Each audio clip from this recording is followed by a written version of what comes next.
Hi, she was 7. Okay, so I'm back with Diaries of a Former Mortician Vlog 7. So today I'm going to have some interesting stories. I'm going to give a warning first because this one is kind of like sensitive and sad. It it's about children, and we all know, sometimes children die. So if you're sensitive on this subject, you should just click off and maybe watch it another time or not at all. But this one is about children, so I just wanted to give that warning before I start. Okay. Okay. So as a former mortician, you do have to work on children, and that is one of the sad parts of the industry. Okay. Especially probably if you have children, but I did not have children when I was in the field, so I was not very affected by it as strongly as some people could be. So I just want to get that out there. If you're thinking of being a mortician and you have kids, you will have to embalm and work on children. Okay. So I'm going to tell you about the first experience I had working on a child. It was like probably about a I want to say 18, not even 18-month old baby, maybe like a not even 1 years old, a baby that was just a little less than 1 years old. It was a little girl, and she was just so sweet and innocent. I don't know how she died. I think it's like crib death or something. It's like undetermined crib death, and sometimes they stop breathing in their sleep, and they just label it crib death. So you have the baby's arteries and veins are like really small, and they have special tools that they use that are like miniature to fit inside the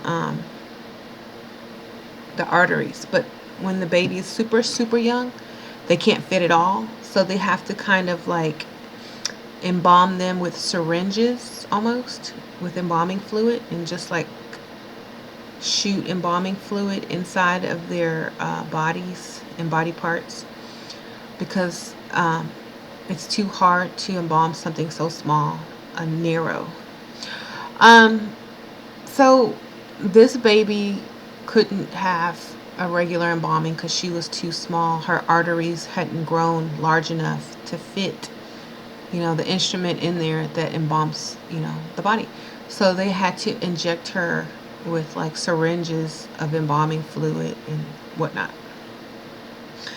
And she still looked like she was so alive, just looked like a baby sleeping, because they haven't aged much, so they don't look worn and torn and like they've been through a rough life. So it's kind of surreal. So I didn't have kids, so I wasn't really super sad about it because I was young. So I dressed the baby like, you put a diaper on it. They do everything like the person is still alive. You put a diaper on the baby.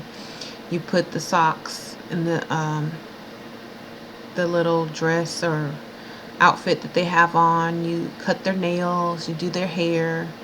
Put a little bow on them, and then they do a little makeup to make them look, still alive, like a little blush, and just give them some color. And in one of the funeral homes I worked at, instead of like having the mother and father come to view their baby in a casket, they actually have a room that's set up and it looks like a nursery, and they have stuffed animals in there, toys, a crib, and it's decorated like a child's room. And they will put that child inside the crib to look like the child is actually asleep. And the family and the mother and father will go in to view the child and have like the little ceremony in there. And then like the wake and the visitation would be in that nursery. And then like on the day of the funeral, they will have the baby in the little baby casket, which is like this small. I don't know if y'all can see. It's like this small. It's really sad. I mean, to see a baby casket is like very disturbing. So she had a little pink casket that they put her in, and it was beautiful. And they have a special section in the cemetery, especially for children, and they bury all the little babies there. That was sad. Like, and like I helped the baby after I finished dressing her. I held her in my arms, like, because I never had a baby, and I just wanted to see what it felt like. And, I just like held the baby, and she wasn't alive, and I don't know. A lot of morticians will tell you that when they have a baby that small, they don't like leaving them in the room alone, or they don't like just discarding the child like it's just anybody. They'll like rock it in a rocking chair or hold it, talk to it, whatever. But you know I'm sure the child was at peace, and it's just a sad thing. Yeah, really. Okay, so that was one of my stories for the child. My second story is also about a baby. Okay, and this one is not that sad unless you've personally gone through it and you've experienced something similar to this. But I never had. And okay, so first of all, if you have been through something like this, I'm very sorry. But this is my experience in the funeral industry about it, and so I'm just gonna tell all the details and everything. So I hope you don't mind. Okay, so if you have a miscarriage after 20 weeks, by law, you have to, you know, because after 20 weeks, is it 20 weeks? I don't know. Is it after 20 weeks? I think it's after 20 weeks that it's considered a human, life. So you have to have a funeral for the baby that was miscarried. If the body, the body was still intact and everything. So this lady had a miscarriage, and I don't know how far along she was, but it was like maybe not even halfway. And they sent me to pick up the body at the woman's hospital, and I was like, okay. So I'm thinking I bring the gurney up there, like the push, thinking it's going to be a body, and they hand me this bucket out of a refrigerator, and I'm like, what is this? I said, oh, that's the fetus. That's the a fetus that was miscarried. I'm like, in a bucket? I said, you couldn't wrap it up and put it in a blanket or something? She says, you're new, right? I was like, yeah. She opened it up and showed me the fetus, and it was like, you know how a baby still looks like when it's developing in the womb, and it has that alien head and like those alien eyes like this, and they're all black. That's what this looked like. It wasn't even like a human form yet. It was alien still. And it still had, instead of feet or anything, it had a tail. And that's all it was. So it's like a head, an alien head with a tail and like some arms. So I was like, wow. I was like, wow, I've never seen something like that before. That's so interesting. I'm really into science. So I was like just looking. And when I took the baby back to the funeral home, I was like, so what are we going to do with this baby? And they're like, well, we're not going to do anything. It's already being soaked in embalming fluid. All we have to do is put this baby in, like, we wrap the baby in plastic, and then we put it in a box, and then we bury it in the baby section. There's no viewing because, the woman never gave birth. So that was like very strange. And when the mom came in, she wasn't really like, too sad because she'd never known the child. So it's like, okay, come on. She was basically like, okay, by law, I have to do this. So might as well give the baby a nice, decent, burial. The dad was there, and they were just looking like, no big deal. They just looked like they were ready to go. So, that's just a weird one. Okay, so I have another one, and this is gross. It has nothing to do with children, so feel free to feel gross with me. Okay. Okay, so there was this old lady. She was probably in her 60s or 70s, and she obviously had died of complications with her diabetes. And so, we embalm her, and like when we get to her feet, I noticed something that they're all like black and crusty and, you know, super black, not just like blue black, but like charcoal black. So I'm like, what's wrong with her feet? And they're like, well, she has diabetes and all her circulation was cut off in her toes from complications with the diabetes. And I was like, oh, okay. So we're getting ready to dress her, and I was putting her pantyhose on her stockings, and all of a sudden, like, the toes just crumble off inside the pantyhose. They just like fell off, like Cheetos crumble. I was like, what the heck? What just happened? Her toes fell off. Oh my God. And they were like, oh my, don't worry about it. It happens all the time. And I'm like, okay. They said if a lot of people with diabetes, their toes will crumble off, especially after they're dead, because there's zero circulation and nothing, remotely keeping them alive. So she's like, got her stockings on with missing toes, and I'm trying to put her shoes on her feet. It's just a weird, this is a weird job. Y'all are gonna have some weird times if y'all become a mortician. Toes crumbling off in your hands. I guess it's kind of like frostbite. I'm like, okay. I always wanted to take pictures because I'm strange, and they were like, no, you can't take pictures. That's against our policy. That's against the moral code, and da da da da da. I'm like, okay, but I really wish I could, but I didn't. So that was like really nasty. Okay, I have another short story. This is about, like, okay, you ever wonder what happens to people who are like extremely overweight or obese when they die?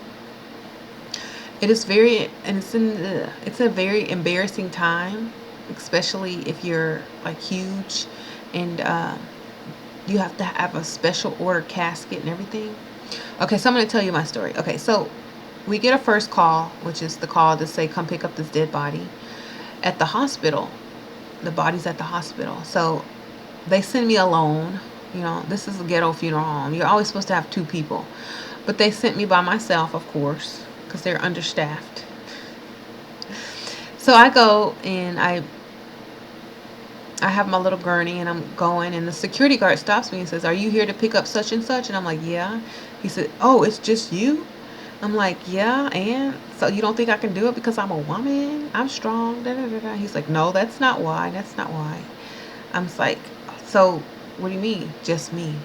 So I got offensive because the way that he said it was like he was like making me feel like I was inadequate for my job. So I kind of took offense to him. I was like, whatever. So I get up to the floor where the person is, and when I get to the room, I figure out why that security officer was asking me why it was just me, because this man was about 600 plus pounds. Okay, he was huge. The bed that they had him on was like low to the ground and really wide, like maybe a king size hospital bed, low to the ground. That's what it looked like.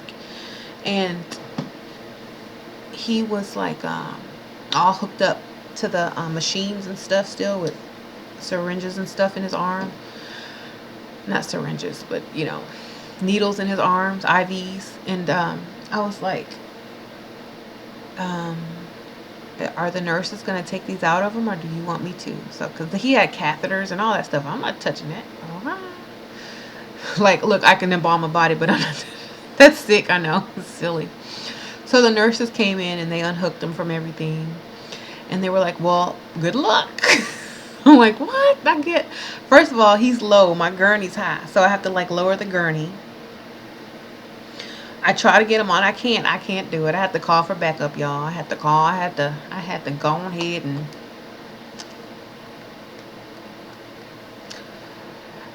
I said, hello, you sit me down here to pick up this body. And he is like huge. He's like 600 plus pounds, and I cannot lift him up. You know, I'm, I can't do it. So he said, okay, well, we're on the way. This is the funeral director that's always high, right? So I'm like, well, you're gonna have to bring two gurneys or something because he's not gonna fit on one. He goes, oh yeah, he will. I'll make him fit. So he gets there. He says, okay, let's roll them on. So he took the sheets and wrapped them up in the sheets and just like pulled the sheet super hard. And I was like, I had to push, and he was pulling, and I was pushing. And so the dude rolled on the gurney, like it looked like, the gurney is so small, and then he was like so big, so it looked like this. So he took the belts on the gurney and just stretched them out and wrapped them all the way around the dude, so there's just fat hanging off on each side of the gurney, and he's just like wrapped up like a sausage in the gurney, and he's rolling them. And I'm like, oh my god, did you just really squish that dude up like that much? Like we were straining. He was like turning like colors, trying to do these belts so tight. And I'm like, oh my god, you should just got two gurneys. Anyway, he's like, he likes to skip rules and do it his way. So anyway, so when we get back to the funeral home, we have to unload this body. He calls all his other workers to unload the body. And I was like, so now what? What's he gonna do? He's like, well, we have to order him an extra large casket. So get on the phone with such and such company and get the extra large casket. I'm like, okay. And they said, we're not gonna embalm him. He is too, obese. The family decided just to have him cremated. So they had to cremate him. And plus they were probably embarrassed of the funeral and all that stuff. You know how people are. But they ended up cremating him. So, and like the nurses at the hospital, when they were unplugging him, they were telling me, oh, he was a really nice guy. He was making jokes and he was just fine yesterday. And then today he was gone. It's like, oh, that's really sad. I don't like to make fun of obese people or fat people. And I think it's sad that, a lot of people eat themselves to death. But it does happen, and you will have to deal with it in the funeral industry if you become a mortician. Luckily, I've only had to deal with one. And that's very rare, like, that obese. I mean, we've dealt with really big people, but, like, to the point where you have to order, like, extra large caskets. I've only had to deal with that one time, so I guess I was lucky.